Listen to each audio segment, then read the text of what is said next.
DRG Kids।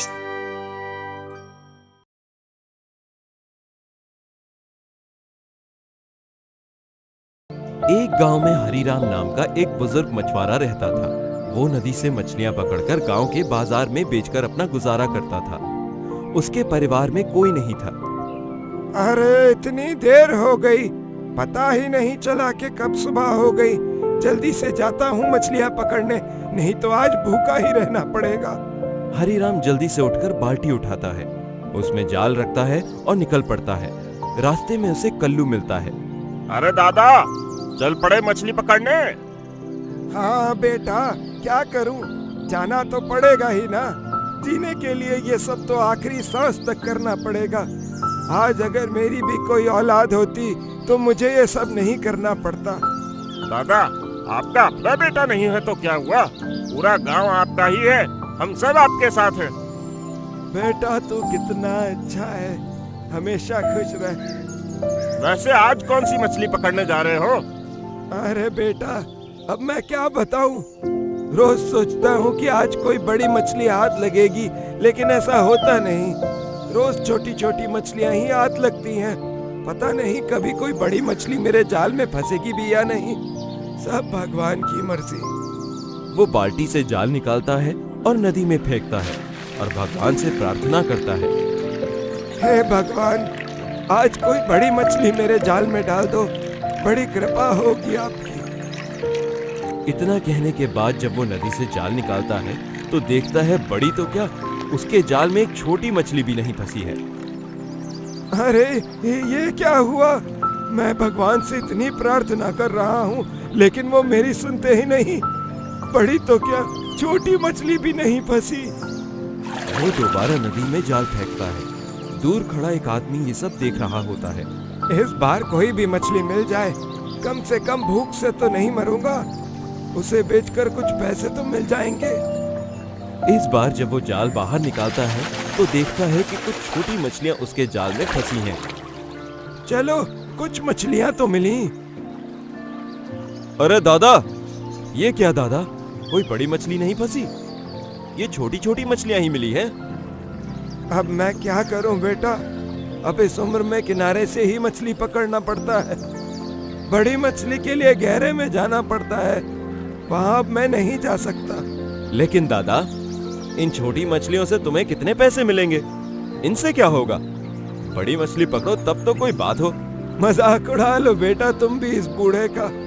जब मेरी उम्र के होगे तब पता चलेगा कि कितना मुश्किल होता है बुढ़ापे में काम करना। फिर हरीराम मछलियों को बेचने के लिए बाजार में जाता है और अपनी रोज वाली जगह पर बैठ जाता है। उसके पास वाली जगह पर किशन भी अपनी मछलियां बेच रहा होता है। अरे दादा, आज फिर छोटी मछली ही लाए हो? हाँ बेटा, मेरे जाल में यही मछलियां फंसती हैं, लेकिन तुम्हारे पास तो काफी बड़ी मछलियां हैं। तभी ग्राहक हरीराम के पास आता है। बड़ी मछली है क्या? नहीं, लेकिन ये छोटी मछली बहुत स्वादिष्ट होती है, इसे ले लो। अरे नहीं, मुझे तो बड़ी मछली ही चाहिए। ये कहकर ग्राहक किशन के पास जाता है और उससे मछली खरीदता है। ये वाली देना 2 किलो। ये लो भाई। हरीराम चुपचाप ये सब देखता है और बहुत दुखी होता है कि उसकी मछली कोई नहीं ले रहा। लेकिन तभी एक ग्राहक उसके पास आता है। दादा, ये मछली कैसे दिए? 50 रुपए में 10, 50 रुपए में 10 मछली। 50 रुपए तो बहुत ज्यादा है। इन छोटी मछलियों के मैं सिर्फ 40 रुपए दूंगा। ठीक है बेटा, 40 में ही ले लो। शाम हो जाती है, लेकिन हरीराम के पास और कोई ग्राहक नहीं आता। रोज की तरह वो बची मछलियों को उठाकर घर की तरफ चल देता है। आज भी इतने ही पैसे मिले हैं, चलो कोई बात नहीं, इससे थोड़े चावल और तेल ले लूंगा। हरीराम घर आकर चावल और मछली पकाता है। फिर उसमें से आधे चावल और मछली को एक बर्तन में लेकर घर से बाहर जाता है। उसके घर से थोड़ी दूर पर एक झोपड़ी होती है जिसमें 11-12 साल का लड़का रहता है। हरीराम वहां पहुंचकर, बेटा पिंटू, पिंटू। हाँ दादा, आप आ गए? हाँ, ये लो बेटा, खा लो। दादा, आप रोज मुझे खाना देते हो। अगर आप नहीं होते तो मैं भूख से मर जाता। नहीं नहीं बेटा, मैं और कुछ नहीं दे सकता। मैं बस एक वक्त के खाने भर का ही कमा पाता हूँ। बस उसी में से तुझे भी थोड़ा दे देता हूँ। पिंटू इस गांव का नहीं था, कोई इसे यहाँ छोड़कर गया था। फिर उसने लकड़ी और खरपतवार से अपने सर छुपाने के लिए एक झोपड़ी बना ली थी। कभी कोई उसे कपड़े दे देता तो कभी कोई उसे खाना, लेकिन हरीराम रोज रात को उसको खाना खिलाता था। दूसरे दिन हरीराम फिर नदी पर जाल और बाल्टी लेकर जाता है। हे भगवान, आज कोई बड़ी मछली मेरे जाल में डाल दो। वो मन ही मन भगवान से प्रार्थना करता है और जाल नदी में डालता है। जब वो जाल को खींचने लगता है तो जाल नहीं निकलता। ये तो बहुत भारी है। लगता है जाल में कोई बड़ी मछली फंसी है, लेकिन इतना भारी कैसे हो गया? तभी वहां आदमी फिर आता है। क्या हुआ दादा, जाल नहीं निकल रहा क्या? हाँ बेटा, लगता है जाल कहीं फंस गया है, क्योंकि इतना वजन तो किसी मछली का नहीं होता। जाल बिल्कुल भी नहीं खींचा जा रहा है। क्या तुम मेरी मदद करोगे इसे खींचने में? हाँ हाँ, क्यों नहीं। वो दोनों मिलकर जाल खींचते हैं। जाल बाहर निकालने पर उसमें एक बहुत बड़ी और मोटी मछली फंसी होती है, जिसका रंग सुनहरा होता है। अरे, इतनी बड़ी मछली! ऐसी मछली तो मैंने आज तक नहीं देखी है। दादा, ये तो कोई विदेशी मछली है। इसके तो बाजार में बहुत पैसे मिलेंगे। जाओ जाओ दादा, जल्दी बाजार जाओ, आपकी किस्मत खुल गई है दादा। तभी वहां पिंटू आता है और उस मछली को उठाता है और हरीराम से कहता है, चलो दादा, बाजार चलो। हरीराम और पिंटू मछली लेकर बाजार आते हैं। दादा, ये कौन सी मछली है? अरे ये तो बहुत कीमती मछली मालूम होती है। थोड़ी ही देर में विदेशी मछली की चर्चा पूरे बाजार में होने लगती है।